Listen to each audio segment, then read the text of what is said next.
आज हम पढ़ेंगे चैप्टर त्रिकोणमिति, जो कि आपके कक्षा 10 के एनसीईआरटी का 8वां चैप्टर है। अब ये त्रिकोणमिति जो भी हमने त्रिभुज पढ़ा था, जो पिछले वीडियो में मैंने आपको एक्सप्लेन किया, उस जो भी हमने त्रिभुज पढ़े हैं, त्रिभुज क्या होता है, उनके टाइप्स क्या होते हैं, अब उनका एक उपयोग अनुप्रयोग जो कि हमारे दैनिक जीवन में है, उसका उपयोग है, उसके बारे में हम पढ़ने जा रहे हैं। तो पहले हम त्रिकोणमिति, जो नाम से ही स्पष्ट है, हम देखते हैं त्रिकोणमिति का मतलब क्या है। तो त्रिकोणमिति,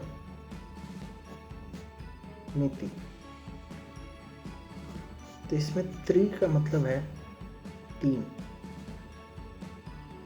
कोण का मतलब है, जो कि इंग्लिश में कहे तो एंगल, और कोण का मतलब जानते ही हैं, कोना। मिति का मतलब है मापन। तो त्रिकोणमिति हो गया कि मतलब तीन कोना की जो है आकृति का मापन, जो उसको हम जब उसके बारे में जब हम पढ़ेंगे तो उसे ही हम त्रिकोणमिति कहते हैं।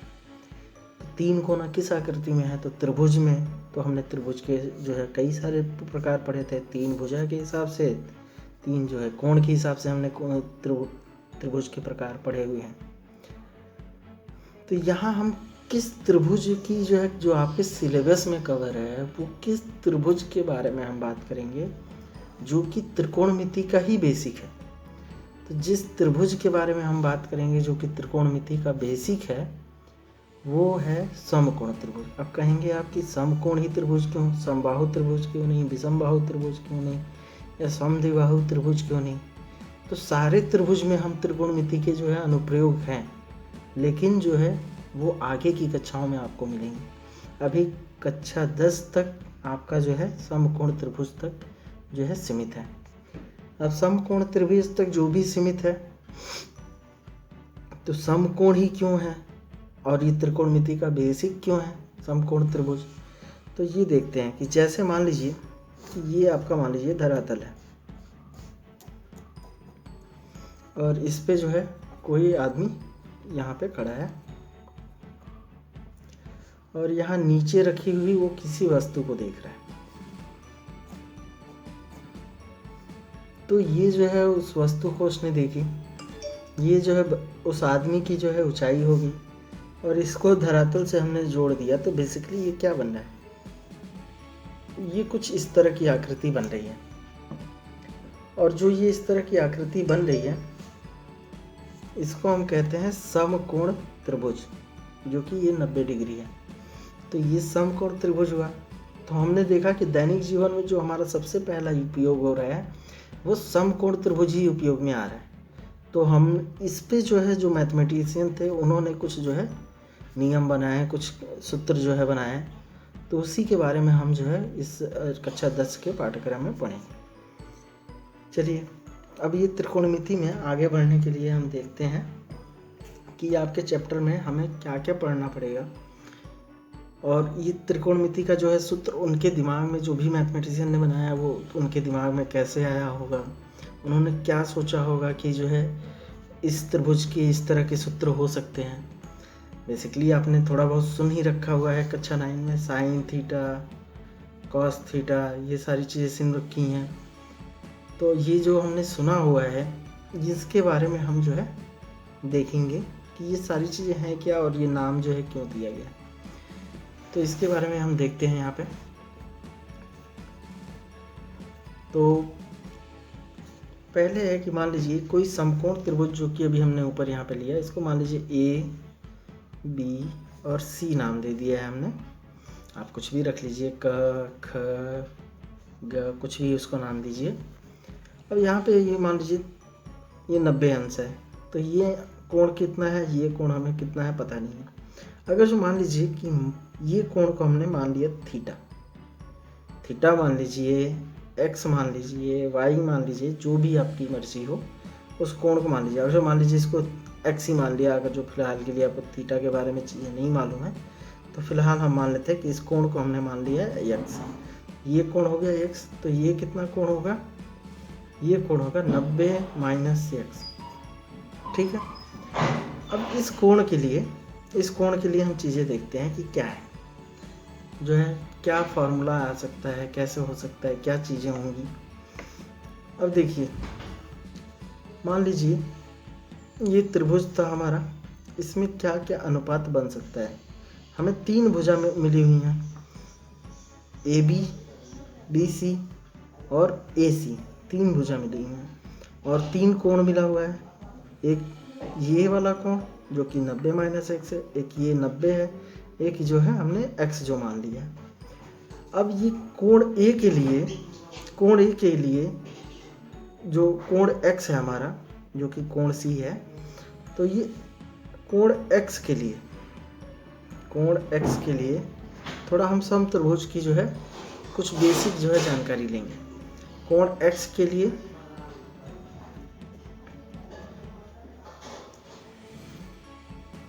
जो ये AC होगा, ये AC कहलाता है आपका कर्ण, और अंग्रेजी में कहते हैं हाइपोटेनियस। ठीक है, अब जो चीज़ें हैं वो, अब 2 चीज़ें बचती हैं समकोण त्रिभुज में। एक होता है हमारा पहला कर्ण, दूसरा होता है लंब और आधार। तो जो कर्ण होता है ये क्या होता है, कर्ण जो होता है ये जस्ट 90 डिग्री का जो है ये आपका एंगल बना हुआ है, इसके सामने की जो भुजा होती है, इसके सामने की भुजा मतलब 90 जो है आपका कोण कौन सा है, कोण B है। तो जो 90 के सामने की भुजा होती है वो क्या है, AC है। तो 90 के सामने भुजा AC हुआ, ये हमेशा क्या होगा, कर्ण कहलाएगा। ठीक है,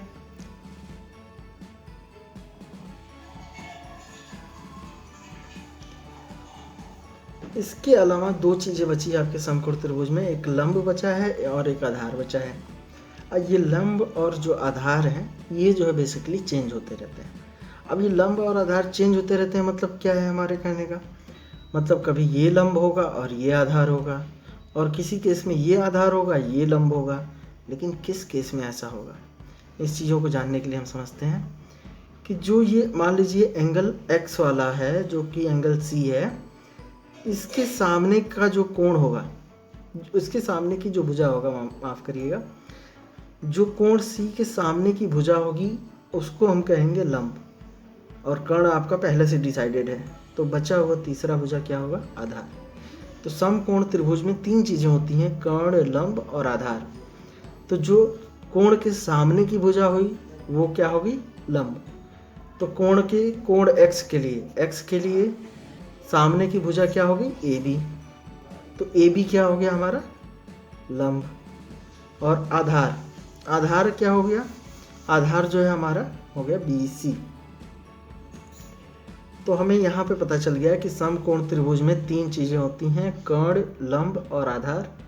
और इस केस में जो कि हमारा कोण x है, जब कोण x लिया हमने, तो उसके लिए कर्ण कौन सा होगा, लंब कौन सा होगा, आधार कौन सा होगा।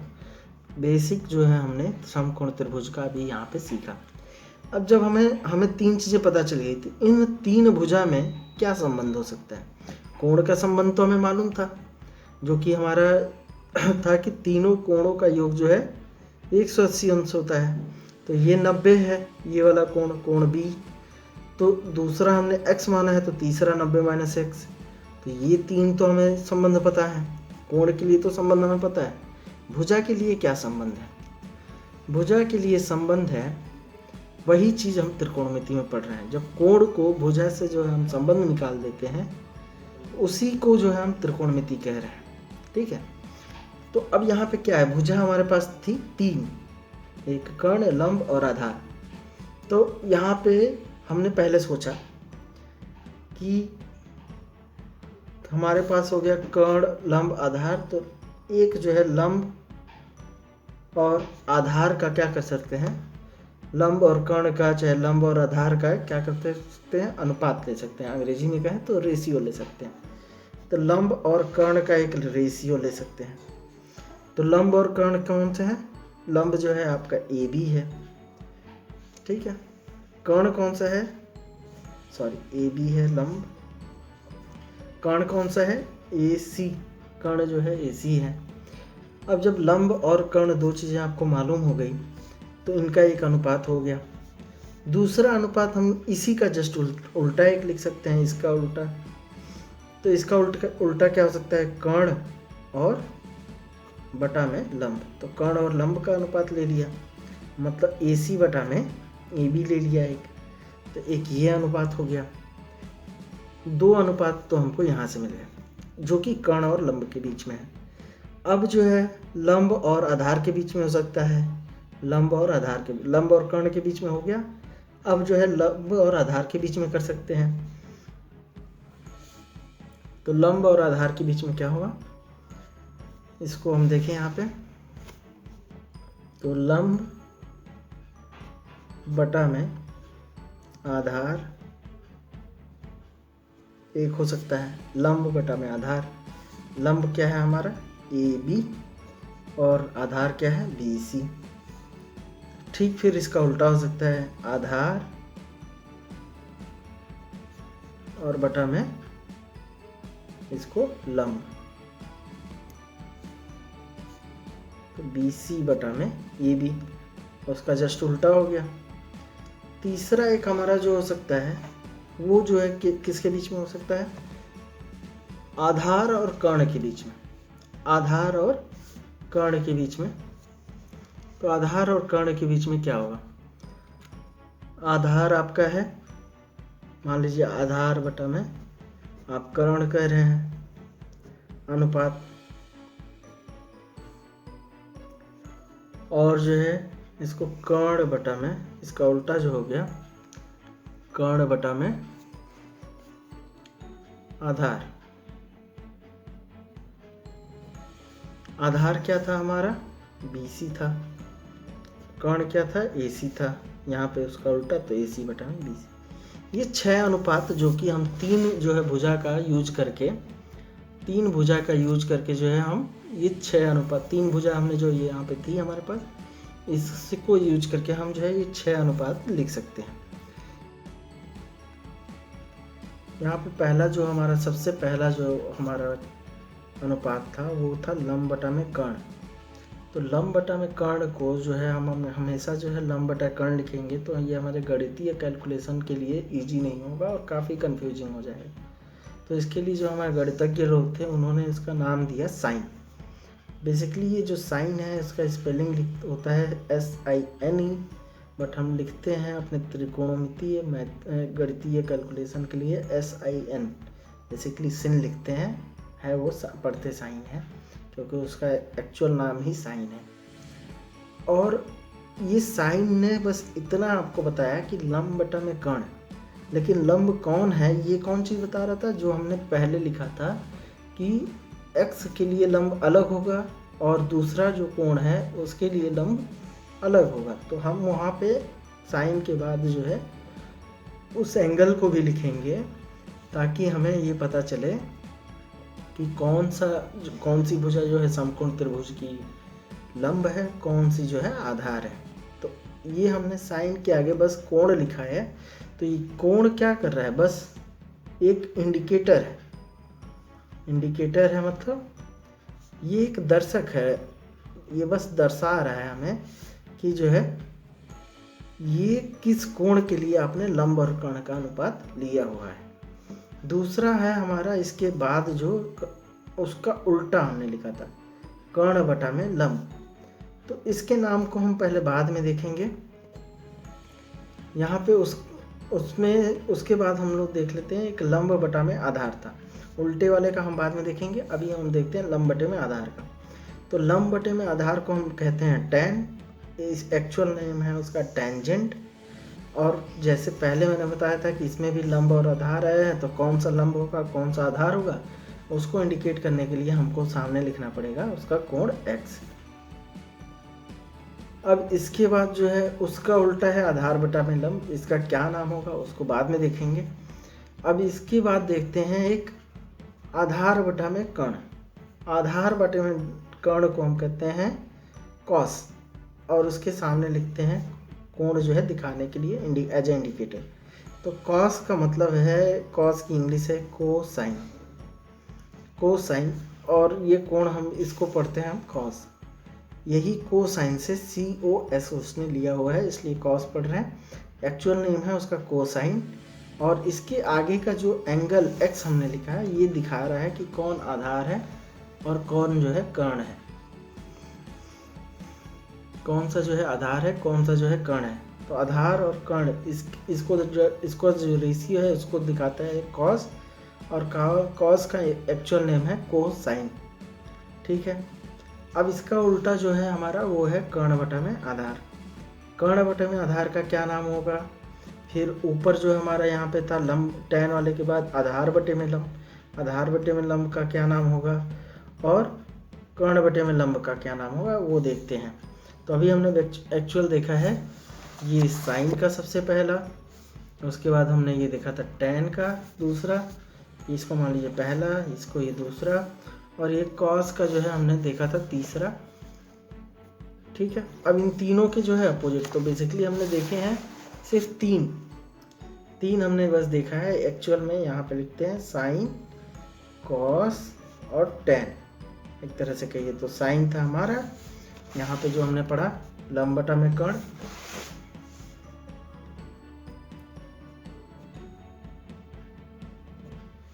इसके बाद कॉस जो है हमारा वो था हमारा यहाँ पे आधार बटा में कर्ण, मतलब पहला लंब का कर्ण से, फिर आधार का कर्ण से, और तीसरा था, अब देखो लंब का कर्ण से हो गया, आधार का कर्ण से हो गया, और तीसरा जो हमारा tan था ये था आधार और लंब के बीच का रेशियो, तो ये था लंब बटा में आधार। और उसका उल्टा था, यहाँ पे देखिए मैंने कोण नहीं लिखा है, बेसिकली हमने दिखाया कि साइन कम जहाँ भी आया उसका रेशियो, उसका मतलब हो गया कि लंब और कर्ण का रेशियो। आप चाहें तो x लिख लें, थीटा लिख लें।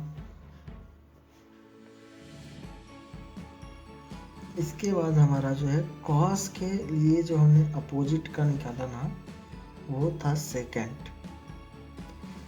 और कॉस का अपोजिट हमारा जो है नीचे ही हमने पढ़ा था सबसे नीचे में कि कर्ण बटा में आधार, कर्ण बटा में आधार उसको कहते हैं सेक x, और ये सेकेंड के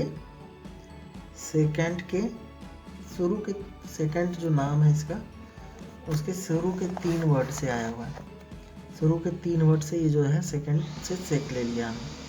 तो आप याद रखिए सिर्फ कि पहला जो है हमारा जो लिया गया साइन, इसके वो था लंब और कर्ण के बीच का अनुपात, दूसरा हमारा लिया गया अनुपात कॉस, ये आधार और कर्ण के बीच में अनुपात था, तीसरा जो है इन दोनों का लंब और आधार का रेशियो लेके बनाया गया जिसको हम कहते हैं tan।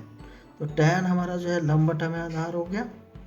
अब यहाँ जो है कॉस का उल्टा, मतलब जो कर्ण बटा में आधार है, कॉस का उल्टा जो है क्या है कर्ण बटा में आधार, इसके लिए जो नाम दिया गया वो था सेक, और उसका एक्चुअल नाम क्या है सेकेंड, एक्चुअल नाम जो है आपका है सेकेंड, और उसको हमने 3 अक्षर लेके बना दिया सेक।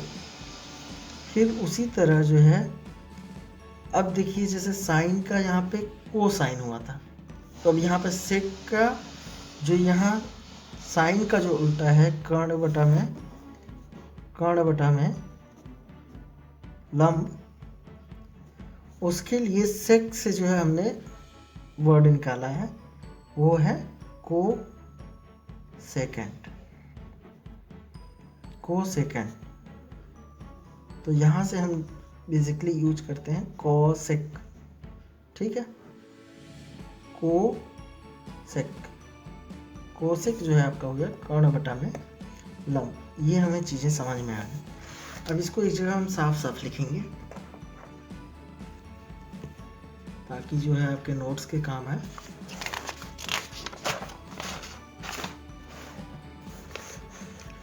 तो साफ साफ लिखने के लिए देखिए एक समकोण त्रिभुज बनाते हैं।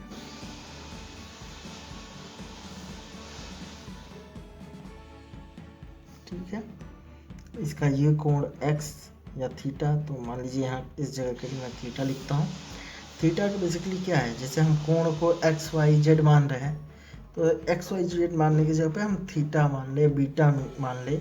अब ये थीटा बीटा कैसे होते हैं, ये देखो, ये थीटा का साइन है, थीटा, फिर इसके बाद जो है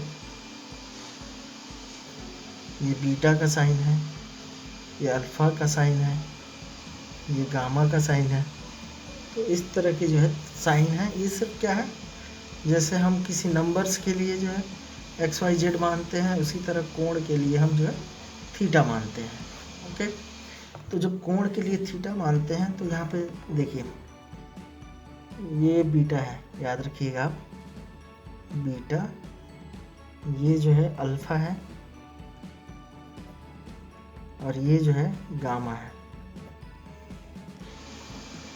तो ये जो है कोण को दिखाने के लिए बेसिकली हम थीटा जैसे मान लिखते हैं, माना कि ये जो है इनकी आयु x है, तो ऐसे ही यहाँ पे माना कि यह कोण थीटा है, बीटा है, अल्फा है, गामा है, इस तरह हम लिखते हैं। तो बेसिकली कोण का एक इंडिकेटर है।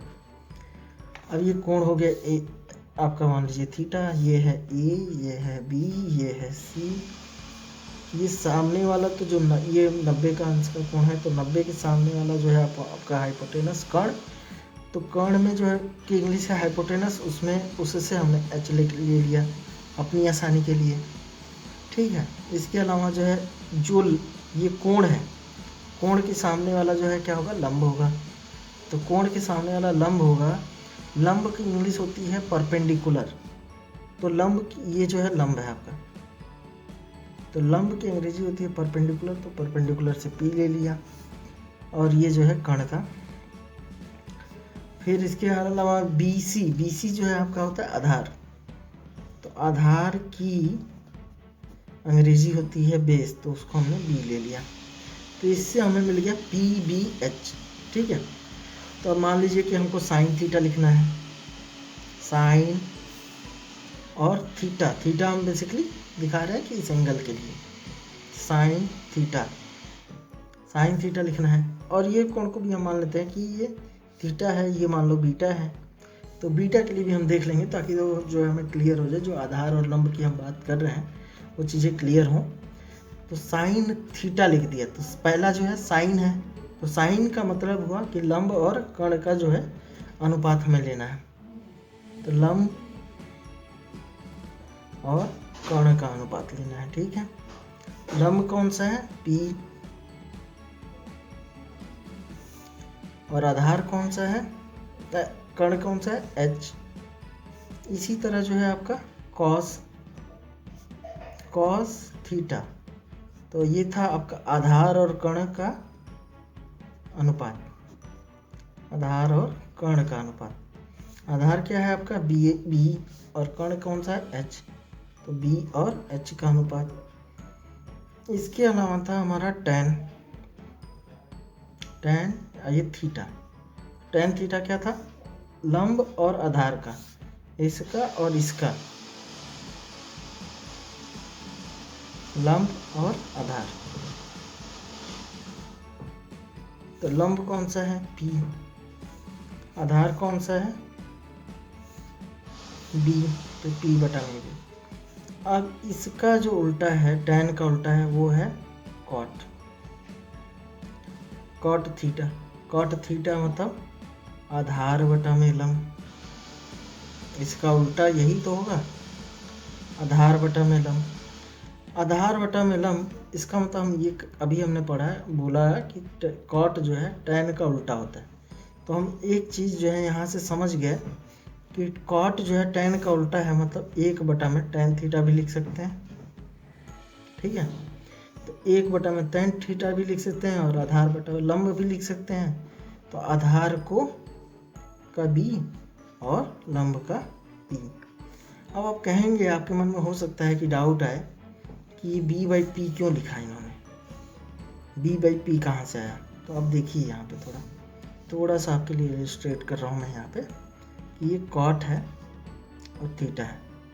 इसको हमने बोला कि ये tan का उल्टा होता है। तो उल्टा का मतलब होता है कि tan थीटा जो है नीचे हो, ठीक है। उल्टा का मतलब हुआ यही, जैसे tan थीटा, तो थीटा tan थीटा बटा में 1 लिख सकते हैं, जब कुछ भी बटा में ना दिया हो तो उसको 1 लिख सकते हैं। तो उल्टा करने का मतलब हुआ, इन्वर्स करने का मतलब हुआ कि ये 1 जो है ऊपर जाएगा और tan जो है नीचे आएगा, तो वो बन जाएगा 1 बटा में tan थीटा।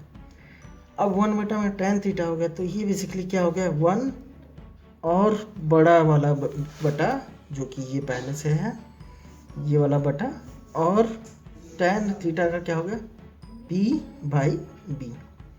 अब आपने एक चीज़ देखा है, यहाँ पे ध्यान दीजिए कि ये 1 और ये बड़े वाले बटा का मतलब क्या होता है, भाग होता है, भाग p/b कर दिया।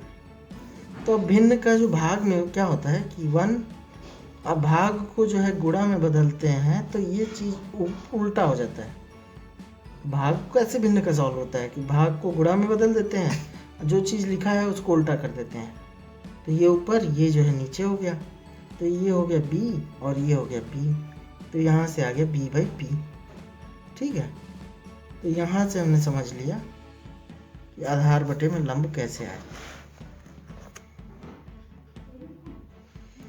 अब यही सेम चीज़ जो है आपके कॉस के लिए भी होगा, साइन के लिए भी होगा। तो बेसिकली हमने tan और cot में आपको समझा दिया, तो आप साइन और कॉस के लिए जो है सेम चीज़ समझ ही जाएंगे। तो इसी तरह साइन का जो उल्टा है, ये तो tan का था, इसके बाद मान लीजिए कॉस का हम यहाँ उल्टा लिख रहे हैं, तो कॉस का जो उल्टा है वो है आपका सेक थीटा, और ये सेक थीटा कॉस का उल्टा मतलब लिख दें 1 बटा में कॉस थीटा, 1 बटा में कॉस थीटा। तो सेम जैसे अभी हमने इधर कैलकुलेशन किया वैसे ही सेम कैलकुलेशन करेंगे, तो आपका सेम जो है h/b हो जाएगा। h ऊपर चला जाएगा, b नीचे आ जाएगा, मतलब कर्ण बटा में आधार, ये हो गया h/b। तो यहाँ तक हमें समझ में आया कि कर्ण बटा में आधार कैसे हो।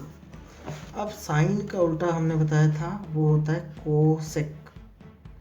Cosec theta. कोसेक थीटा क्या हो गया, 1 बटा में साइन थीटा।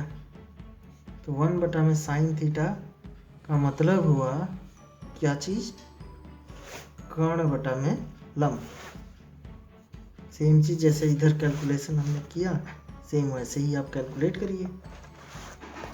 तो साइन थीटा का मतलब हो गया 1 बटा में साइन, कॉसिक थीटा का मतलब हो गया 1 बटा में साइन थीटा, 1 बटा में साइन थीटा का मतलब हो गया कि कर्ण बटा में लंब, और ये हो गया h/p, ठीक है। तो बेसिकली अगर जो हम शॉर्ट में लिखें, साइन थीटा बराबर p बटा में h, कॉस थीटा बराबर b बटा में h, tan थीटा बराबर, tan थीटा का मतलब हुआ आपका p बटा में b, ठीक है। और जो है ये जो है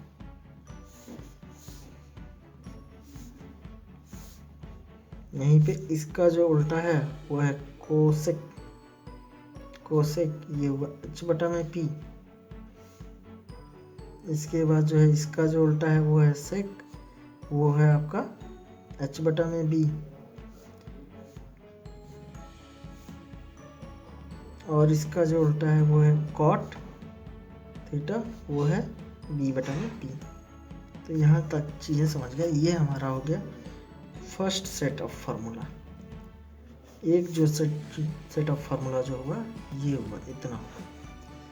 अब देखिए हमने कितना शॉर्ट में समझ लिया, जो कि लंब आधार आप याद करते चलेंगे। तो लंब का इंग्लिश मैंने आपको सीधा बताया परपेंडिकुलर, तो उसकी जगह पर मैं p लिखता जा रहा हूँ। कर्ण का अंग्रेजी सीधा बताया हाइपोटेनस, उसके जगह पे h लिखता जा रहा हूँ। तो साइन के बराबर आप p बटा में h लिख सकते हैं, हमेशा याद रहेगा आपको। कॉस के जगह पे b बटा में h लिख सकते हैं, ये आसान है, छोटा सा है याद करने के लिए। इसके बाद जो है दूसरा सेट का फॉर्मूला जो कि हम डिस्कस कर चुके हैं कि साइन का उल्टा होता है कौन, कोसेक। तो कोसेक का उल्टा होगा साइन, सेम ही बात हुई। साइन का उल्टा होता है कोसेक, तो कोसेक का भी उल्टा कौन होगा? साइन। तो साइन का उल्टा होता है कोसेक, तो कोसेक का उल्टा होगा साइन। तो यहाँ पे हम लिख सकते हैं कि साइन थीटा बराबर कोसेक थीटा, 1 में कोसेक थीटा। दूसरा कॉस थीटा बराबर भी लिख सकते हैं 1 में सेक थीटा। तीसरा लिख सकते हैं टेन थीटा बराबर, ये कॉट का उल्टा होता है तो 1 में कॉट थीटा। इसी तरह कोसेक आपका जो है किसका उल्टा है? साइन का, तो इसको लिखेंगे 1 में साइन थीटा। सेक का मतलब हो गया, सेक थीटा का मतलब हो गया ये 1 में कॉस थीटा, और कॉट थीटा का मतलब हो गया 1 में टेन थीटा। चलिए ये हो गया हमारा दूसरा सेट ऑफ फॉर्मूला, ठीक है। इसके बाद इस सेट में एक और फॉर्मूला अलग से आ जाता है जो कि वेरी इंपॉर्टेंट है आपके लेवल के लिए, और कुछ अलग का से भी नहीं है, बहुत इजी सा फॉर्मूला है। जैसे अभी हम दिखाते हैं आपको कि क्या चीज़, कौन सा है वो फार्मूला। वो है बेसिकली tan का फार्मूला, जिसको मैं यहाँ पे आपके लिए इलस्ट्रेट करूँगा। बेसिकली आपने पढ़ा अभी tan थीटा बराबर होता है लंब बटा आधार, लंब बटा आधार पढ़ा हमने tan थीटा बराबर। अब इसको क्या करिए कि अगर जो मान लीजिए कि हमारे पास 4 में 8 लिखा है, इसमें 2 से ऊपर भी भाग दे दें, 2 से नीचे भी भाग दे दें, तो ये क्या हो जाएगा? 4 में 2 से भाग गया तो ये बचेगा 2, 8 में 2 से भाग दिए तो बचेगा 4। बेसिकली ये सेम ही चीज़ है। फिर आप 2 से ऊपर में भी और नीचे भी गुणा कर देंगे तो सेम ही चीज़ आ जाएगा। तो बेसिकली हम सेम चीज़ से ऊपर नीचे में गुणा भाग कर दें तो चीज़ें परिवर्तित नहीं होती हैं। बटा में किसी भी भिन्न में हम ऊपर भी सेम चीज़ से भाग दे दें, नीचे भी सेम चीज़ से भाग दें, तो परिवर्तित उसका मान परिवर्तित नहीं होता है। बेसिकली आप इसको सरल करेंगे तो ये 4/8 को सरल करेंगे तो 4 1 का 4, 4 2 के 8, 1/2 आएगा। और ये 2/4 को भी आप सरल करेंगे तो 2 1 का 2, 2 2 4, तो इसका भी 1/2 आएगा। तो ये दोनों 1/2 1/2 बराबर हो गए। तो यहाँ से हमने एक जो है भिन्न का रूल सीखा। किसी भी चीज़ में आप किसी भी भिन्न में ऊपर भी सेम चीज़ से गुणा या भाग दे दें, नीचे भी सेम चीज़ से ही गुणा और भाग कर रहे हैं, तो वो उसका मान परिवर्तित नहीं होता। तो लंब में हम कर्ण से भाग दे देंगे, ठीक है। तो इसको बटा में लिख दिया बेसिकली हमने, भाग का मतलब हुआ आपका बटा ही। और आधार, आधार में भी जो है हम कर्ण से भाग दे दिए, तो सेम चीज़ से भाग दे रहे हैं तो मान परिवर्तित नहीं होगा, ये हमने पढ़ा। अब यहाँ पे देखिए कि लंब बटा में कर्ण क्या होता है, कुछ याद नहीं करना है आपको। लंब बटा में कर्ण जो होता है वो आपका ये होता है साइन, और एक और है, तो लंब बटा में कर्ण के जगह पे हम क्या लिख दें? साइन लिख दें, साइन थीटा, ठीक है। अब नीचे बचा है आधार बटा में कर्ण। आधार बटा में कर्ण कौन सा होता है? वो होता है कॉस। तो ये है आपका कॉस थीटा। तो ये हो गया, यहाँ से हमारा फॉर्मूला निकल के आया, जो कि इसी ग्रुप में सेकंड जो अपना एक ग्रुप बनाया फॉर्मूला का, इसी में होगा कि tan थीटा बराबर साइन थीटा बटा में कॉस थीटा। बेसिकली हमने क्या किया? हमने कुछ नहीं किया है, हम सब रेशियो ही पढ़ते आ रहे हैं, लेकिन ये साइन कॉस कोसेक नाम दे देने की वजह से ये फार्मूला का रूप लेता जा रहा है। और जैसे जैसे आप आगे पढ़ते जाएंगे तो आपको लगेगा कि ये फार्मूला है, इसको याद करना है। और जो बेसिक देखा जाए कि जो आपको बेसिक अच्छे से समझ में आया है तो आपको ये सब चीज़ें करने की ज़रूरत नहीं है। बेसिकली जो हमने पहले पढ़ा, ये साइन जो साइड्स के जो उनके जो भुजाओं के जो रेशियो थे उसके आधार पे जो है हमने 6 फार्मूला निकाले थे, 1 2 3 4 5 6। सबसे पहले जो है खोज जो है साइन की हुई थी, इसके बाद जो है कॉस टैन, इन दोनों की खोज हुई थी। तो ये 6 फार्मूला तो यहाँ पे हो गए। इसके बाद सेम फार्मूला, सेम चीज़ मैंने बोला कि ये उसका उल्टा होता है, तो सेम वही चीज़ यहाँ पे जो है टोटल जो है ये उल्टा वाले से 6 फार्मूला, तो 6 आपने समझ लिए, 6 12 फार्मूले तो लगभग ये हो गए। और एक जो है हमने ये समझा था फार्मूला, लगभग 13 फार्मूले हमने पढ़ लिए। क्या हमने पढ़ा? 6 सिर्फ साइड के रेशियो वाला, 6 जो है उल्टा, जो हमने जो इन्वर्स की बात की उसके लिए 6 पढ़े, अब प्लस जो है एक और हमने पढ़ा ये जो मोस्ट इम्पॉर्टेंट है, जो थोड़ा सा अलग है। तो लगभग 13 फार्मूले हमने पढ़े हैं, और ये इन 13 फार्मूले से जो है आपका पहला एक्सरसाइज जो है सॉल्व हो जाएगा इजीली। चलिए ठीक है, और हम देखते हैं कि अब बुक में क्या चीज़ें जो हैं हमारी जो कि मिस आउट हुई हैं, क्योंकि बहुत बार ऐसा होता है कि हमने जो है टीचर से पढ़ लिया चीज़ें और हम बुक में देखते हैं तो बुक से हमें थोड़ा सा अजीब सा लगता है कि हम इस बुक में क्या दे रखा है, कुछ समझ में नहीं आ रहा है। बुक में ऐसा कोई भी चीज़ नहीं दिया हुआ है कि जो चीज़ें हमें समझ में ना आए या जो चीज़ हमारी जो है चीज़ों से हटके हैं। टीचर बेसिकली उन सारी चीज़ों को स्किप कर जाते हैं। तो त्रिकोणमिति का परिचय, जो कि मैंने आपको बताया कि ये बेसिकली एक हाइट से हम कोई चीज़ को दे रहे हैं तो एक समकोण त्रिभुज ही बन रहा है, तो समकोण त्रिभुज ही क्यों हम यूज कर रहे हैं उसके बारे में ये है जो है त्रिकोणमिति के परिचय में दिया हुआ है। तो ये सारी चीज़ें हमने पढ़ ली। इसका जो इंग्लिश नाम होता है त्रिकोणमिति का वो होता है ट्रिग्नोमेट्री, जो कि देखिए मुझसे ये मिस हो चुका था। ट्रिग्नोमेट्री जो कि इसमें लिखा है कि ये ट्राइगोन और मेट्रॉन 3 चीज़ों से मिल के बना है। ट्राई का मतलब 3 हो गया, जो कि हमने त्रिभुज में भी पढ़ा था। गॉन मतलब हो गया भुजा, ये सारे लैटिन नाम जो है बेसिकली हैं। और मेट्रॉन का मतलब हुआ माप। तो ट्रिग्नोमेट्री का मतलब हो गया 3 कोनों का माप, जो कि हिंदी में हमने समझ लिया। ठीक है, तो सेम चीज़ यहाँ पे लिखा है। और ये बेसिकली है क्या, हम बेसिकली रिलेट कर रहे हैं कोणों से भुजाओं को, कोणों से भुजाओं को रिलेट कर रहे हैं। तो ये जो हमारा ट्रिग्नोमेट्री बन रहा है, ये सब हमने पढ़ लिया। टैन कॉस का वो जो है परिचय। इसके बाद जो है यहाँ पे थोड़ा सा जो है हमारा इतिहास दिया हुआ है कि साइन का सबसे पहले प्रयोग कहाँ पे हुआ। इसमें लिखा है आर्यभट्ट द्वारा लिखित पुस्तक आर्यभट्टियम में मिलता है, तो मतलब 500 ईस्वी पूर्व में, जो कि आर्यभट्ट जो है हमारे देश के जो है गणितज्ञ थे, उनकी जो है लिखी किताब जो आर्यभट्टियम है उसमें जो है लिखा हुआ है साइन के बारे में। उसके बाद जो है बहुत दिनों बाद जो है जो है हमने जो है खोजा कोसाइन और टेंजेंट को। तो यहाँ से हमें इतनी चीज़ें पता चली। नीचे जो है उन्हीं अनुपात के बारे में लिखा हुआ है। अनुपात लिखने के साथ साथ जो है इसके बाद उदाहरण स्टार्ट हो गया। तो बेसिकली हमने जो साइन और कॉस पढ़ा है, वहीं जो भुजा का जो है रेशियो पढ़ा, उसी के बाद जो है आपका उदाहरण स्टार्ट है। और मैंने आपको बताया कि जो भुजा वाला लिखा हुआ था सारी चीज़ें, भुजा वाली जो सारी चीज़ें लिखी हुई थी, उसी से जो है हमने ये वाला फार्मूला निकाला था। तो ये कुछ अलग सा नहीं है, बस एक चीज़ हमने अलग से आपको दिया हुआ है। अब कुछ चीज़ें जो है त्रिभुज की जो है हमने पहले पढ़ी हैं, जो कि आपके चैप्टर 6 में है, लेकिन उससे पहले भी हमने क्लास 8 क्लास 9 इन सब में पढ़ लिया है। तो वो चीज़ जो है हमारे इस चैप्टर में यूज होने वाली है, जो कि कहते हैं हम पाइथागोरस प्रमेय।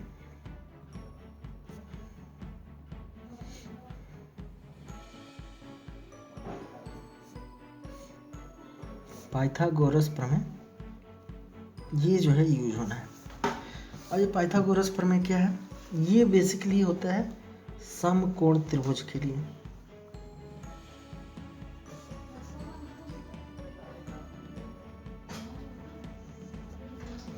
समकोण त्रिभुज के लिए होता है। तो पहला चीज हमने देखा कि पाइथागोरस प्रमेय जो है किसके लिए होता है? समकोण त्रिभुज के लिए होता है। पाइथागोरस प्रमेय जो है समकोण त्रिभुज के लिए होता है, पहला कंडीशन हो गया। दूसरा जो है ये भुजाओं में संबंध बताता है। क्या बताते हैं? भुजाओं में संबंध। भुजाओं में जो है संबंध बताते हैं। तो भुजाओं में संबंध क्या बताते हैं? ये हो गया हमारा समकोण त्रिभुज। तो ये समकोण त्रिभुज में ये जो है हमने बना लिया समकोण त्रिभुज, जो कि पाइथागोरस इसके बारे में बात कर रहे हैं। पहला पाइथागोरस प्रमेय में कि ये लागू होता है सिर्फ समकोण त्रिभुज में। और ये क्या बताता है? भुजाओं में संबंध बताता है। भुजाओं में संबंध कैसे बताता है ये हम देखते हैं। तो पाइथागोरस प्रमेय के लिए हमने ये समकोण त्रिभुज बना दिया ABC। इसका जो प्रमेय का जो प्रूफ है वो हम चैप्टर 6 में पढ़े हैं। इसी कक्षा 10 के चैप्टर 6 में ये चीज़ हमने पढ़ा हुआ है, तो वो अभी मैं नहीं बताऊंगा। प्रमेय क्या है ये चीज़ मैं बता रहा हूँ आपको यहाँ पे। तो ABC, तो उन्होंने कहा था कि जो 90 के सामने की भुजा, ये जो कर्ण है, और ये इन दोनों में से किसी को भी लंबा आधार लिख लीजिए यहाँ पे। बेसिकली किसी को भी लिखिए, इसको भी आप लंब लिख लीजिए, कोई फ़र्क नहीं पड़ता जब तक कि आप किसी कोण में संबंध नहीं बता रहे हैं, जैसे कि ट्रिग्नोमेट्री में हम करते हैं। तो अब यहाँ पे उन्होंने कहा इस संबंध, क्या कहा उन्होंने कहा कि लंब का वर्ग, ठीक है, इस लंब का वर्ग प्लस आधार का वर्ग बराबर होता है किसके? कर्ण के वर्ग के। तो ये चीज़ जो है हमारे यूज होने वाली है हर जगह। तो लंब का वर्ग बराबर आधार का वर्ग बराबर होता है कर्ण का। तो शॉर्ट में हम लिखें तो P का वर्ग प्लस B का वर्ग बराबर H का वर्ग। P मतलब परपेंडिकुलर, B मतलब बेस, परपेंडिकुलर का मतलब लंब, बेस का मतलब आधार, H मतलब हाइपोटेनस, हाइपोटेनस मतलब कर्ण। तो ये हमारा फार्मूला हो गया। अब इसी फार्मूले से हम जो है सारा कुछ जो है सॉल्व करेंगे। अब एग्जाम्पल से हम स्टार्ट करते हैं।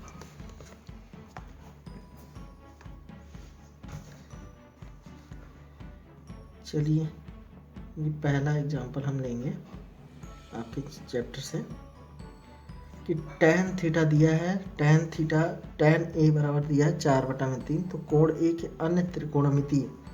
अन्य त्रिकोणमितीय अनुपात मतलब साइन, कॉस, कोसेक और सेक, इनका अनुपात बताइए। तो बहुत ही आसान है। tan है तो कॉट मिल गया।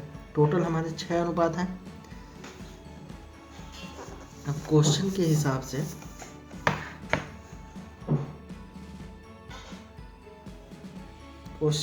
से हम यहाँ पे लिख लेते हैं। ये है हमारा एग्जाम्पल है पहला। तो ये पहला एग्जाम्पल है, तो इसमें लिखा दिया हुआ है tan A बराबर 3/4 और निकालना है क्या है? अन्य त्रिकोणमितीय अनुपात। अन्य त्रिकोणमितीय अनुपात का मतलब क्या निकालना है? साइन निकालना है, साइन A निकालना है, कॉस A निकालना है। tan तो दिया हुआ है, तो tan दिया हुआ है हमारा, तो उसको लिख लेते हैं यहाँ पे। कॉट A निकालना है हमें, फिर जो है सेक A निकालना है हमें, और कोसेक। tan दिया हुआ था, कॉट निकालना है, सेक निकालना है, और ये कोसेक A निकालना है। ये 6 अनुपात हमें 6 में से 3 दी हुई, 1 दिया हुआ है और 5 बाकी के 5 निकालने हैं। तो पहले हम एक त्रिभुज बना लेते हैं।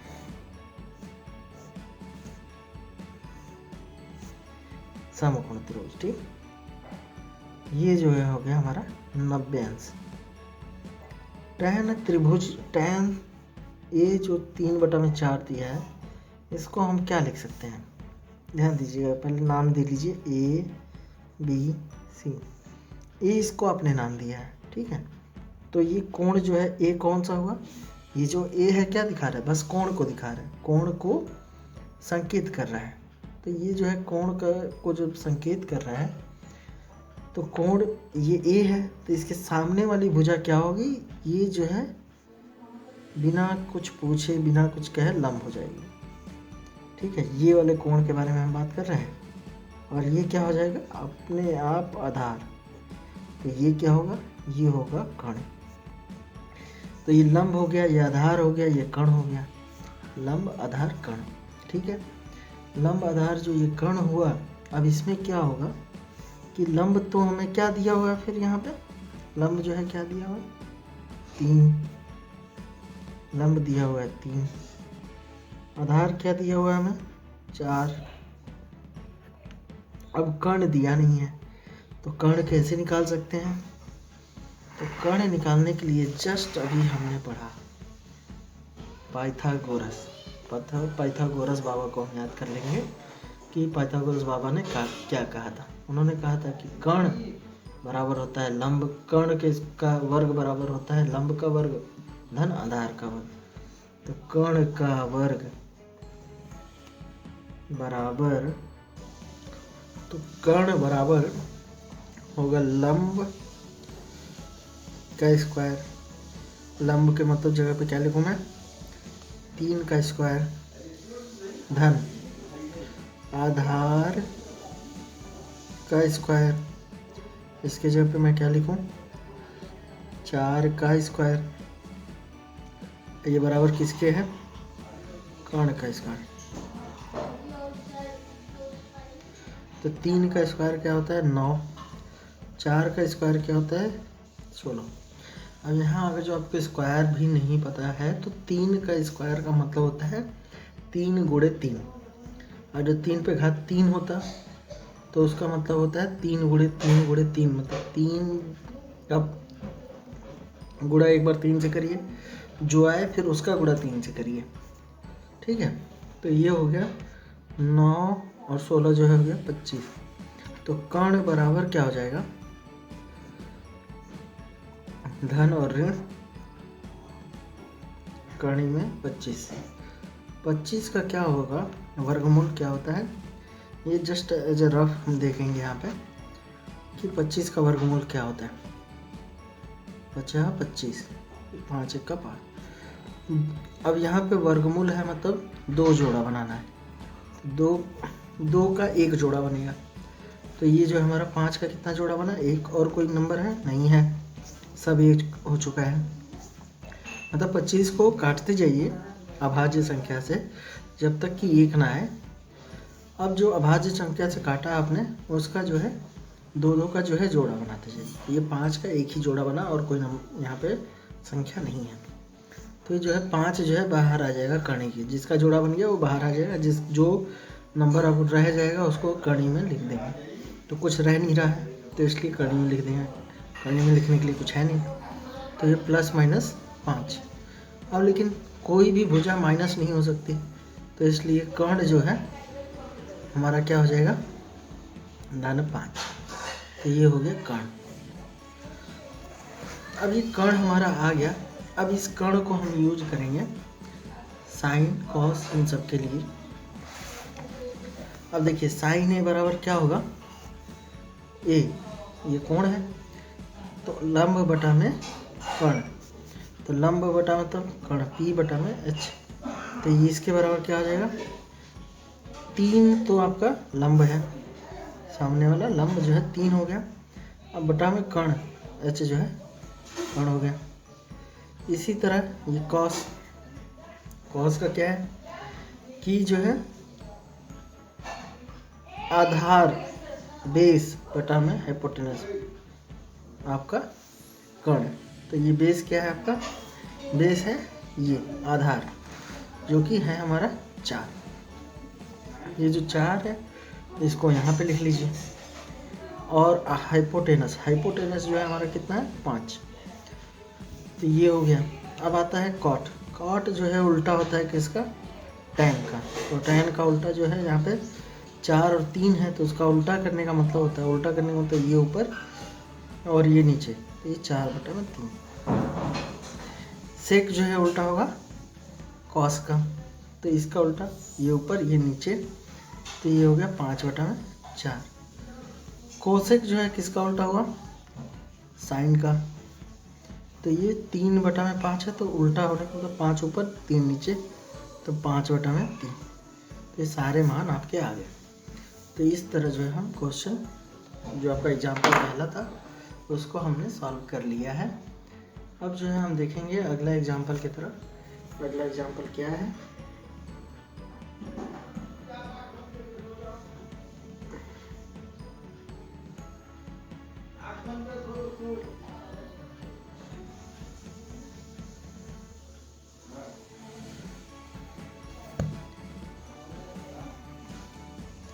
तो ये हमारा एग्जाम्पल पहला ख़त्म हुआ। अब जो है मान चाहे तो अब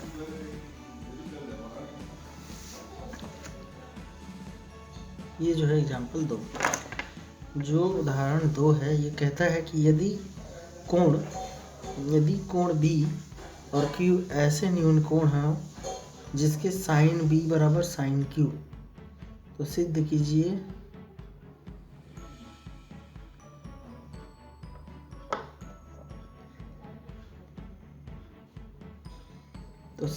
कि कोण बी बराबर कोण क्यू।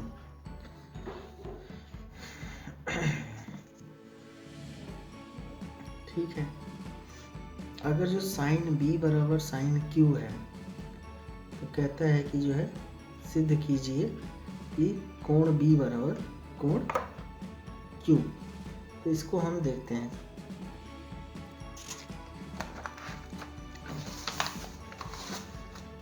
बेसिकली ये क्वेश्चन हमारे सामने है कि कोण बी और कोण क्यू न्यून कोण है, एक चीज़ हमें पता चला, और sine B equal to sine Q दिया है, तो सिद्ध कीजिए कि साइन कोण बी बराबर कोण क्यू। बेसिकली इसको उदाहरण में हम देखें तो इसमें समकोण को लिखना चाहिए था कि ये समकोण त्रिभुज है।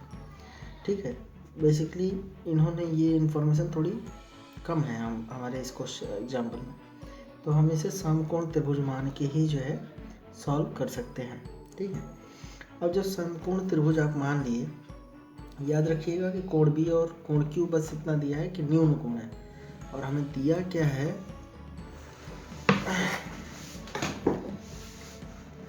तो हम कोई भी क्वेश्चन सॉल्व करते हैं।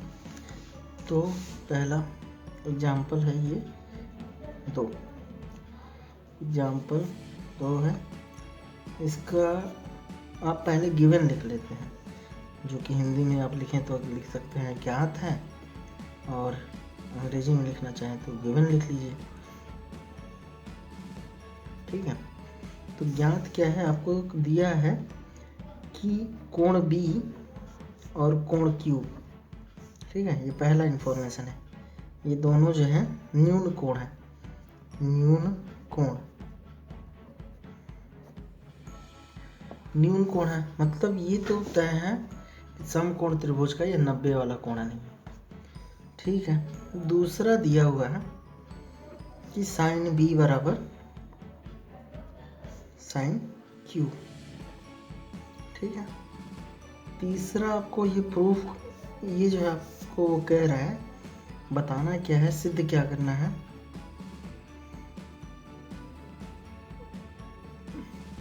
सिद्ध कीजिए, कह रहा है कि कोण बी बराबर होगा कोण क्यू के। आपको नाम से यहाँ स्पष्ट है कि ये 2 त्रिभुज है। क्वेश्चन में यहाँ ऐसा भी कुछ नहीं लिखा है कि जो है 2 त्रिभुज है, इन्होंने लिखा है कि कोण बी और कोण क्यू। अगर जो हमें आकृति दी होती तो हमें समझ में आता, लेकिन ये चीज़ भी नहीं दिया हुआ है। लेकिन हम 2 त्रिभुज और समकोण, दोनों समकोण त्रिभुज मान के ही इस क्वेश्चन को सॉल्व कर सकते हैं। तो एक मान लिया हमने, ये कोण है, त्रिभुज है ए बी सी का, सॉरी बी जो है न्यून कोण है, तो ये हम नाम थोड़ा हमें चेंज करना पड़ेगा, तो बी जो है हमारा न्यून कोण हो गया, और इसको जो है हमने सी लिख दिया। तो ए बी सी, इस कोण की बात कर रहा था यहाँ। तीसरा है, ठीक है, ये त्रिभुज थोड़ा हम बड़ा बना लेते हैं,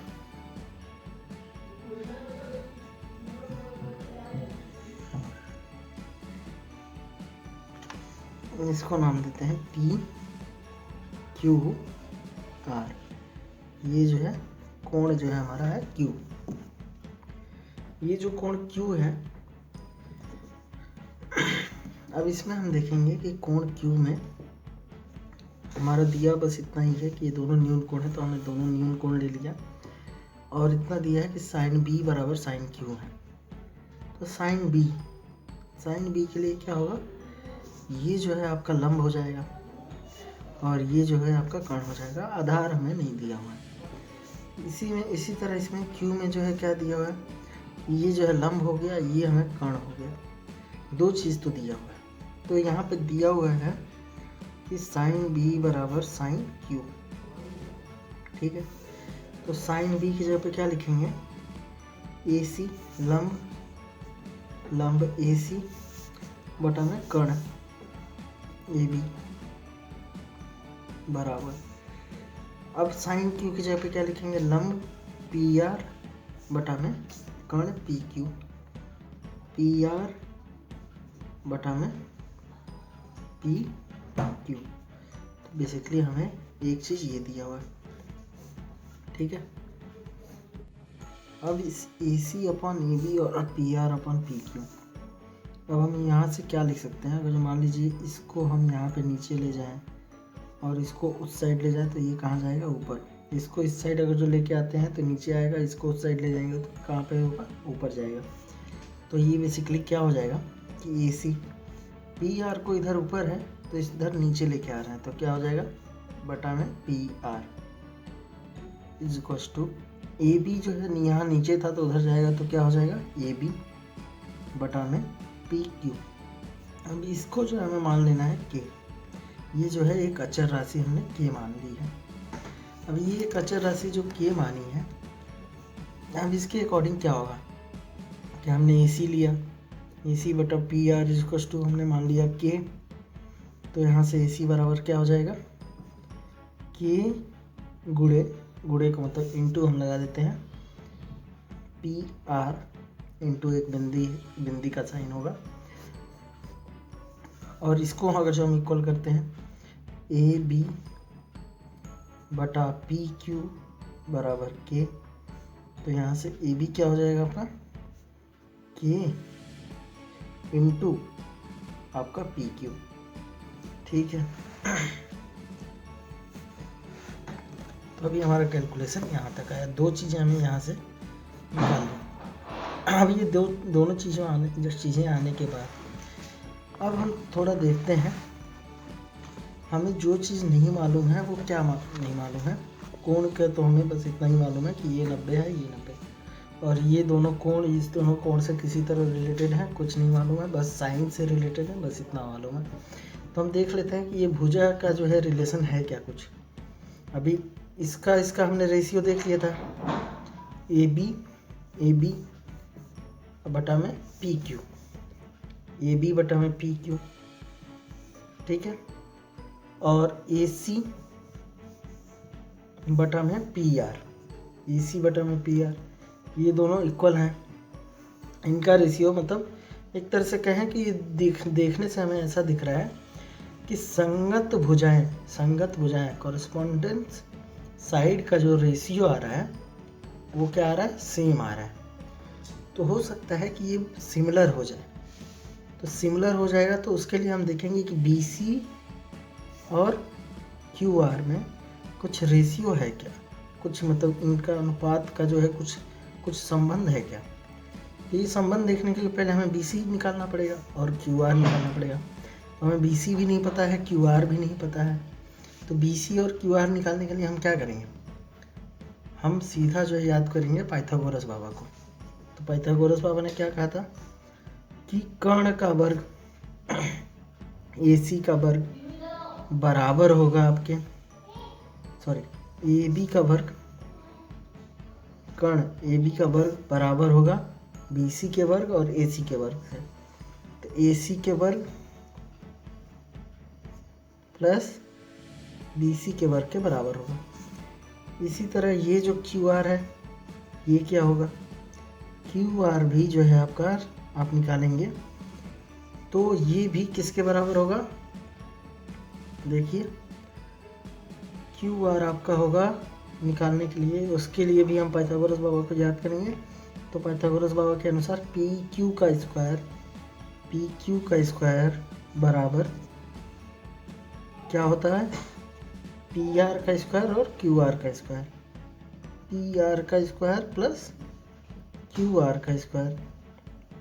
अब देखिए हमें निकालना क्या है, यहाँ निकालना है बी सी, यहाँ निकालना है क्यू आर। तो बी सी बराबर क्या हो जाएगा, बी सी का स्क्वायर बराबर क्या हो जाएगा कि ए बी का स्क्वायर माइनस ए सी का स्क्वायर। इसी तरह यहाँ पे जो है क्यू आर का स्क्वायर क्या होगा, क्यू आर का स्क्वायर जो है निकालना होगा तो क्या होगा, पी क्यू तो पहले से है, ये इधर आके जो है माइनस हो जाएगा। ये जब बी सी का स्क्वायर हटाएंगे, बी सी का जब स्क्वायर हटाएंगे तो ये क्या हो जाएगा, ये सारी चीज़ें आ जाएंगी काणी में, ए बी का स्क्वायर माइनस ए सी का स्क्वायर। यहाँ पे भी जब क्यू आर का स्क्वायर हटाएंगे तो ये क्या हो जाएगा, पी क्यू का स्क्वायर माइनस पी आर का स्क्वायर बराबर क्यू आर। ठीक है, इतनी चीज़ें हमें समझ में आई। अब आप सोच रहे होंगे कि ऐसा हम कर क्यों रहे हैं। ऐसा कर हम इसलिए रहे हैं कि अगर जो यहाँ पे जो है कॉरस्पॉन्डेंस साइड का रेशियो सेम आ रहा था, ए बी बटा में पी क्यू, और यहाँ पे जो है ए सी बटा में पी आर, तो कॉरस्पॉन्डेंस साइड का रेशियो सेम आ रहा था। अगर जो इस साइड का भी रेशियो सेम का मतलब के बराबर आ जाए तो ये क्या कहलाएगा, ये दोनों त्रिभुज जो है समरूप हो जाएंगे, समरूपता के जो है फार्मूले से, जो भी हमने समरूपता का प्रमेय पढ़ा हुआ है। तो जब ये त्रिभुज दोनों समरूप होंगे तो इनके कोण भी बराबर हो जाएंगे। तो ये कोण इसके बराबर, ये कोण इसके बराबर, ये कोण इसके बराबर, ये कोण तो बराबर है ही पहले से। तो अब ये देखिए, तो बी सी बटा में क्यू आर निकालिए, बी सी बटा में क्यू आर निकालिए। तो बी सी बटा में क्यू आर, बी सी का मान क्या है, कर्ण में A B square minus A C square, Q R का मान क्या है, कर्ण में पी क्यू का स्क्वायर माइनस पी आर का स्क्वायर। अब ये मान को रख दीजिए, ए बी और ए सी का हमने मान निकाला था पहले, इसीलिए मैंने उसको जो है ऐसे कवर कर रखा है। ए सी का मान निकाला है, ए बी का मान निकाला है, ए बी का मान जो है वो यहाँ पर ला के रख देंगे, ए सी का मान जो है वो ला के यहाँ पर रख देंगे। तो कर्ण में के गुणे पी क्यू इसका होल स्क्वायर, ठीक, minus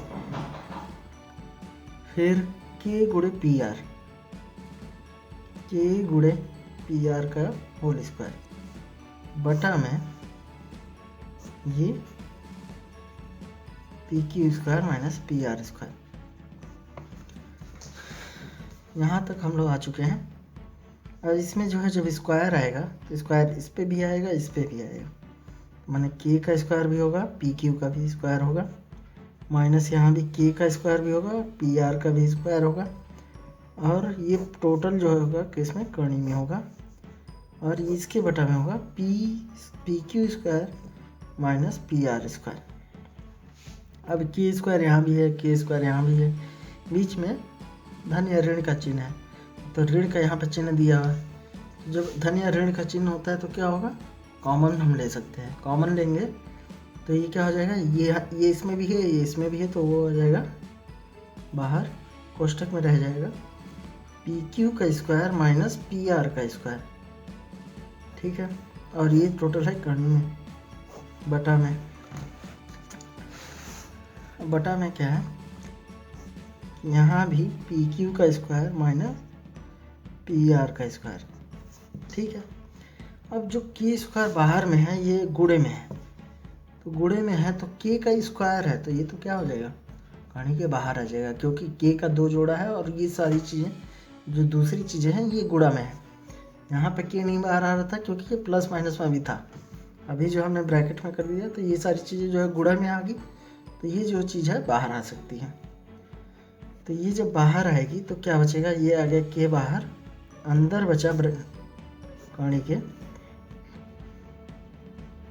P Q square minus P are square, और बटे में भी वही सेम चीज़ है, बटे में भी सेम चीज़ है, P Q square minus P are square. ये दोनों सेम हो गए, ये कट गया, आया क्या के। तो बेसिकली हमारा निकल के क्या आया, यहाँ पे हम देखेंगे कि बी सी बटा में क्यू आर क्या निकल के आया है यहाँ पे। तो बी सी बटा में क्यू आर निकल के आया है सिर्फ के, क्योंकि ये जो रेशियो था ये और ये कट चुका था, तो आया सिर्फ के। तो इसका मतलब हमारा निकला कि ए सी बटा में पी आर और ए बी बटा में पी क्यू बराबर हो गया है बी सी बटा में क्यू आर का। और ये जो हमने क्या माना था, के माना था, तो ये बराबर हो चुका है बेसिकली। इसका मतलब इसका ए बी का रेशियो और पी क्यू का रेशियो, ए सी का रेशियो और पी आर का रेशियो, बी सी का रेशियो और क्यू आर का रेशियो बराबर हो गया। ये दोनों त्रिभुज समरूपता के संबंध से क्या हो जाएंगे, समरूप हो जाएंगे। अतः त्रिभुज ए बी सी और त्रिभुज पी क्यू आर समरूप त्रिभुज है।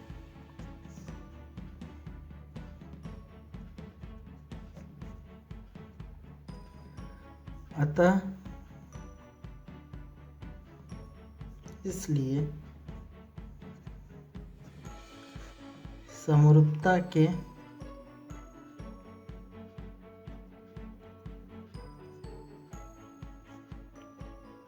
गुण से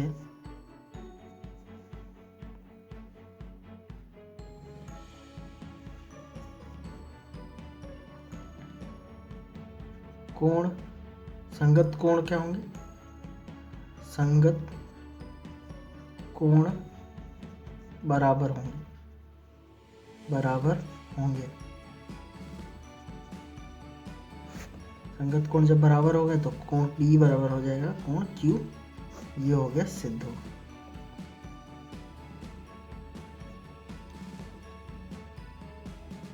ओके, तो इस तरह जो है हमारा दूसरा एग्जाम्पल जो है खत्म होता है।